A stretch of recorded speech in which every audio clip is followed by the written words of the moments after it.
Hello दोस्तों, स्वागत है आपका अपने यूट्यूब चैनल अंबुज पाठशाला में। तो इस वीडियो में हम लोग JAC board weekly test class 12th का हिंदी इलेक्टिव का most important viral question paper देखने वाले हैं, जो कि आपके नेक्स्ट वीकली टेस्ट एग्जाम में देखने को मिलेगा। आपका नेक्स्ट वीकली टेस्ट एग्जाम होने वाला है 19 सितंबर को, यानी कि कल। और इस वीडियो में हम लोग ऑब्जेक्टिव प्लस सब्जेक्टिव दोनों क्वेश्चन देखने वाले हैं। तो चलिए वीडियो को स्टार्ट करते हैं। और वीडियो को स्टार्ट करने से पहले हमारे चैनल पर नए हों तो चैनल को सब्सक्राइब जरूर कर लीजिएगा, साथ ही वीडियो को अपने दोस्तों के पास भी शेयर कर दीजिएगा, क्योंकि वीडियो बहुत ही ज़्यादा इम्पोर्टेंट होने वाला है। ठीक है। और आप लोग पीडीएफ के लिए टेलीग्राम ग्रुप को ज्वाइन कर लीजिएगा। टेलीग्राम ग्रुप का लिंक डिस्क्रिप्शन में दिया हुआ है। साथ ही आपको डिस्क्रिप्शन में व्हाट्सअप चैनल का भी लिंक मिल जाएगा, तो व्हाट्सअप चैनल को भी ज्वाइन कर लीजिएगा, क्योंकि आने वाले समय में टेलीग्राम बैन होगा तो सारा स्टडी मटेरियल आपको व्हाट्सअप चैनल के थ्रू ही प्रोवाइड कराया जाएगा। साथ ही आपका कोई भी पर्सनल डाउट इश्यू हो तो उसके लिए आप लोग मुझे इंस्टाग्राम पर फॉलो करके डीएम कर सकते हैं, आपको रिप्लाई मिल जाएगा। इंस्टाग्राम का भी लिंक डिस्क्रिप्शन में दिया हुआ है। तो चलिए फाइनली स्टार्ट करते हैं। एक बार फिर से बता दूं, क्लास 12th का है हिंदी इलेक्टिव का, जिसका कि एग्ज़ाम होने वाला है कल, यानी कि 19 सितंबर को। चलिए एक करके देखते हैं। तो सबसे पहले हमारे पास ऑब्जेक्टिव क्वेश्चन है। तो देखिए पहला क्वेश्चन, किस शहर में वसंत अचानक आता है? ये आपका वसंत कविता से सारा प्रश्न लिया गया है। ठीक है। अभी ये जो भी यहाँ पर प्रश्न आपको दिख रहा है वसंत कविता से लिया गया है, इसलिए उसके अकॉर्डिंग ही आंसर कीजिएगा। किस शहर में वसंत अचानक आता है? तो यहाँ पर ऑप्शन दिया गया है आपको, पटना, गुजरात, हैदराबाद या फिर बनारस। तो इसका सही आंसर हो जाएगा ऑप्शन नंबर 4, यानी कि बनारस। क्या हो जाएगा? बनारस। इसके बाद दूसरा का क्वेश्चन देखिए क्या है, किस मोहल्ले से धूल का बवंडर आता है? ठीक है। जब आप लोग बनारस चैप्टर पढ़िएगा तो उसमें एक मोहल्ले का जिक्र है, और उसी मोहल्ले से सबसे पहले यहाँ पर धूल का बवंडर आता है, ऐसा बताया गया। तो यहाँ पर देखिए कौन कौन सा मोहल्ला का नाम दिया गया है। जैसे लहर तारा दिया गया है, सोन तारा दिया गया है, रामनगर दिया गया है और गोदलिया दिया गया है। तो सही आंसर क्या हो जाएगा इसका सही आंसर हो जाएगा लहर तारा, यानी कि ऑप्शन नंबर 1 हो जाएगा सही। इसके बाद देखिएगा हमारे पास तीसरा नंबर वाला क्वेश्चन क्या है, किसकी आंखों में अजब सी नमी है? तो किसकी? मुर्गे की, बंदर की, हाथी की, भक्त की। तो आप लोग चैप्टर पढ़िएगा तो आपको पता होगा, और बहुत ही इजी क्वेश्चन है, और चैप्टर भी थोड़ा सा इंटरेस्टिंग है। तो इसका सही आंसर क्या है? इसका सही आंसर है आपका ऑप्शन नंबर 2, यानी कि बंदर। बंदरों की आंखों में अजब सी नमी है। ठीक है। इसके बाद आगे बढ़ते हैं। तो इसके बाद अगल का क्वेश्चन देखिएगा, 4 नंबर वाला क्वेश्चन हमारे पास क्या है, बनारस में किसकी खड़ाऊ आज भी ज्यों की त्यों यथा स्थान रखी हुई है? मतलब कि जैसे था वैसे उसी अवस्था में। ठीक है। जिस अवस्था में था उसी अवस्था में आज भी खड़ाऊ रखा गया है। तो किसका खड़ाऊ? तो बताना है आपको। ऑप्शन दिया गया है कालिदास की, कबीरदास की, तुलसीदास की या फिर संत रैदास की। तो किसका? तो सही आंसर की बात करें तो सही आंसर क्या आ जाएगा? सही आंसर आ जाएगा आपका तुलसीदास की। तो तुलसीदास की खड़ाऊ जो है आज भी बनारस में ज्यों की त्यों रखा हुआ है, इसलिए ऑप्शन नंबर इसका हो जाएगा 3 सही। इसके बाद देखिएगा अगल का क्वेश्चन 5 नंबर वाला हमारे पास क्या है, बनारस कविता के कवि का नाम क्या है? जो कविता के बारे में मैंने आपको शुरू में बताया, तो इस कविता के कवि कौन है ये आपको बताना है। क्या जयशंकर प्रसाद है, केदारनाथ सिंह है, महादेवी वर्मा है या फिर सुमित्रा नंदन पंत है? तो बनारस कविता के कवि कौन है? तो आपको पता होगा केदारनाथ सिंह जी ने ही लिखा है बनारस कविता, इसलिए ऑप्शन नंबर 2 हो जाएगा आपका सही। इसके बाद आगे बढ़ते हैं। तो अगल का क्वेश्चन देखिए क्या है हमारे पास, क्या बोल रहा है, कवि के प्रश्न पर बच्चे के उधर उधर कहने का क्या अभिप्राय है? कवि प्रश्न पूछते हैं। ये सबसे पहले कौन सा चैप्टर है? तो ये आपका दिशा, जो आपका चैप्टर है ना दिशा, यानी कि दिशा कविता जो है, ये उससे क्वेश्चन लिया गया है। तो कवि बच्चों से प्रश्न पूछते हैं तो बच्चे उधर उधर बोलते हैं। तो इसमें उधर उधर का क्या मतलब है? पतंग की उड़ान की दिशा, या फिर उत्तर दिशा, या फिर पूर्वी दिशा, या फिर ज्ञान न होने का संकेत। मतलब कि उनको दिशा का ज्ञान नहीं है और सिर्फ ऐसे ही बता रहे हैं। तो इसका सही आंसर क्या हो जाएगा? तो इसका सही आंसर हो जाएगा पतंग की उड़ान की दिशा, यानी कि इसका ऑप्शन नंबर 1 हो जाएगा सही। इसके बाद देखिए अगल का क्वेश्चन क्या है, दिशा कविता का मूल भाव क्या है? जो आपका कविता है मैंने बताया दिशा, तो इस दिशा कविता का मूल भाव क्या है? मतलब ये किस चीज़ से रिलेटेड है ये कविता?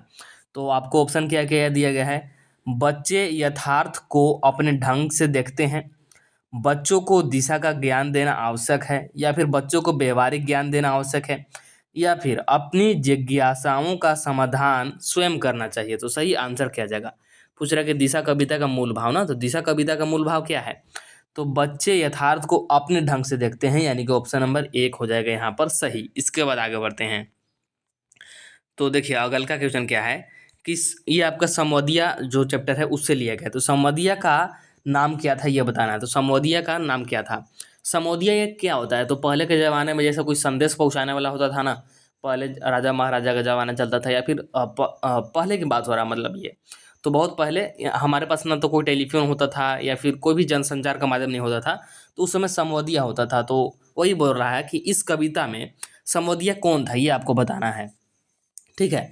तो इसका नाम क्या था? तो इसका नाम था हरगोविंद। क्या नाम था? हरगोविंद, यानी कि ऑप्शन नंबर 1 हो जाएगा सही। इसके बाद देखिए अगल का क्वेश्चन क्या है।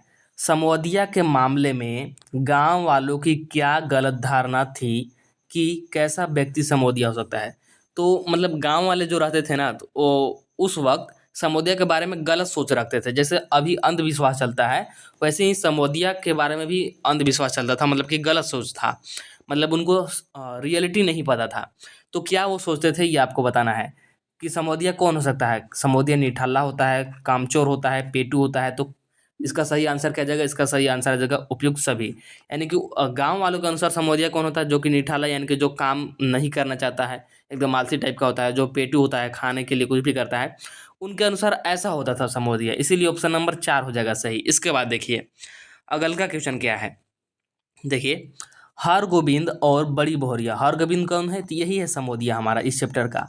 और बड़ी बहोरिया जिस गांव में रहते थे उसका नाम क्या था?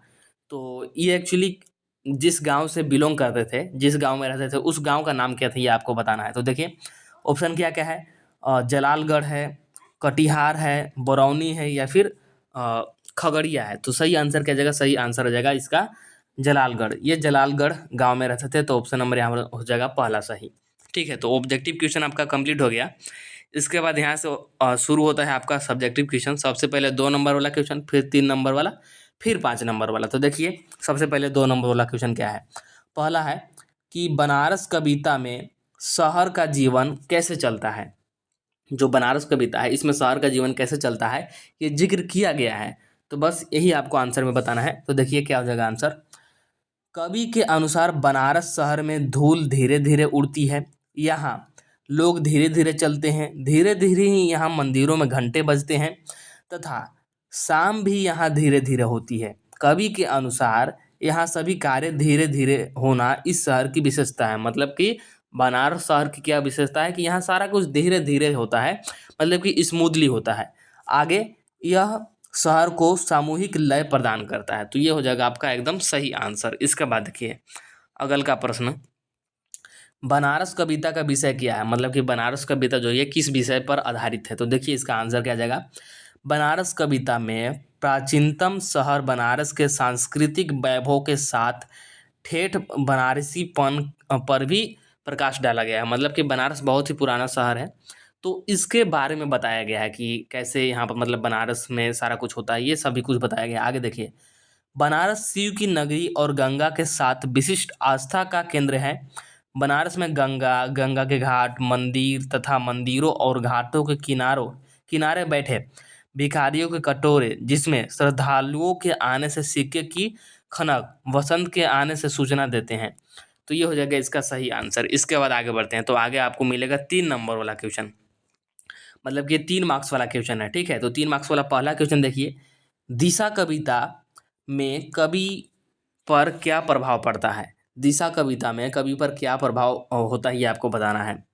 तो देखिए हिमालय किधर है इस प्रश्न पर पतंग उड़ाने में मग्न मस्त बच्चे का अपनी उड़ती हुई पतंग की दिशा में इंगित कर बतलाना कवि के मन को मोह लेता है।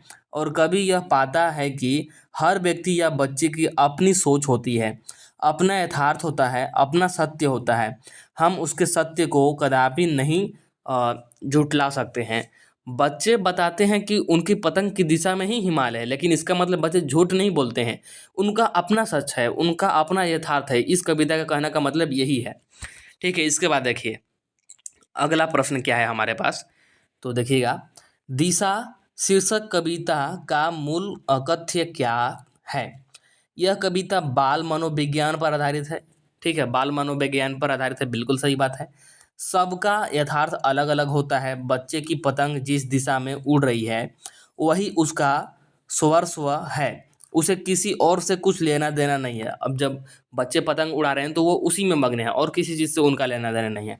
वही उनका सत्य है। कवि ने इस कविता के माध्यम से बतलाना चाहा है कि हर व्यक्ति या बच्चे की सोच, मानसिकता, यथार्थबोध, सत्य अलग अलग होता है और उसके लिए वही उचित है। यहाँ बच्चे के भोलेपन और कोमलता को दिखाया गया है। ठीक है, तो ये हो जाएगा इसका सही आंसर। इसके बाद आगे बढ़ते हैं। तो अब यहाँ पर आपसे 5 नंबर वाला प्रश्न पूछा जाएगा। तो 5 नंबर वाला पहला प्रश्न है आपका ये निबंध लेखन से एक प्रश्न आएगा। ठीक है, निबंध लेखन से आपका एक प्रश्न आएगा जो कि 5 नंबर का रहेगा। तो देखिएगा क्या है प्रश्न। जनसंख्या वृद्धि की समस्या पर निबंध लिखे। तो जनसंख्या वृद्धि की समस्या, आप लोग जानते हैं कि जनसंख्या बहुत तेज़ी से बढ़ रही है, तो इस पर निबंध आपको लिखना है। ठीक है, तो 5 नंबर का है तो आप लोग इसको थोड़ा बड़ा लिखिएगा। मैंने यहाँ पर समराइज करके लिखा हुआ था। देखिए आंसर क्या जाएगा। जनसंख्या वृद्धि एक गंभीर समस्या है जो देश के आर्थिक और सामाजिक ढांचे पर भारी दबाव डाल रही है। बढ़ती जनसंख्या के कारण संसाधनों की कमी हो रही है। जनसंख्या बढ़ेगा तो संसाधन सभी में डिवाइड होगा, संसाधन सभी में डिवाइड होगा तो कमी तो होगा ही, जैसे कि पानी, भोजन और ऊर्जा। इसके बाद इसके अलावा जनसंख्या वृद्धि बेरोजगारी, गरीबी और शिक्षा के अभाव जैसी समस्याओं को जन्म देती है। और जैसे यहाँ पर जनरेशन आई मीन जनसंख्या बढ़ेगा तो बेरोजगारी भी डिवाइड होगा, तो मतलब कि यहाँ पर सभी को बेरोजगारी ज़्यादा बढ़ेगा, कहने का यह मतलब है। इसके बाद आगे बढ़ते हैं। तो इस समस्या को नियंत्रित करने के लिए सरकार को जनसंख्या नियंत्रण के उपाय जैसे परिवार नियोजन, शिक्षा यहाँ पर मेन है ना। इसके बाद देखिए और जनसंख्या जागरूकता कार्यक्रमों पर ध्यान केंद्रित करना चाहिए। तो मैंने यहाँ पर थोड़ा सा शॉर्ट में लिखा है, समराइज करके लिखा हुआ है कि मेन इसका मतलब कारण क्या हो गया, इसको कैसे हम लोग सॉल्यूशन इसका क्या हो सकता है, ये मैंने लिखा है। इसको आप लोग और डिटेल में लिख सकते हैं। और एक और 5 नंबर का क्वेश्चन रहेगा जो कि आपके बुक से रहेगा और हो सकता है कि बनारस नामक चैप्टर से ही एक और क्वेश्चन रहे। तो मैंने यहाँ पर नहीं लिया है बट आप लोग समझ गए होंगे। तो इस वीडियो में इतना ही रखते हैं। आपको वीडियो पसंद ज़रूर आया होगा, तो वीडियो पसंद आया होगा तो वीडियो को लाइक ज़रूर कर दीजिएगा और चैनल को सब्सक्राइब कर लीजिएगा, क्योंकि आपको आंसर की भी सबसे पहले यहीं पर मिल जाता है। ठीक है, तो आंसर की के लिए भी सब्सक्राइब जरूर कीजिएगा और एक एक शेयर अपने दोस्तों के पास ज़रूर कीजिएगा। जितने भी छात्र देख रहे हैं सभी लोग एक एक बार शेयर जरूर कीजिएगा, क्योंकि वीडियो बनाने में बहुत ही ज़्यादा मेहनत लगती है। तो चलिए फिर इस वीडियो में इतना ही रखते हैं, मिलते हैं नेक्स्ट वीडियो में। तब तक के लिए ta-ta bye bye, see you in the next video.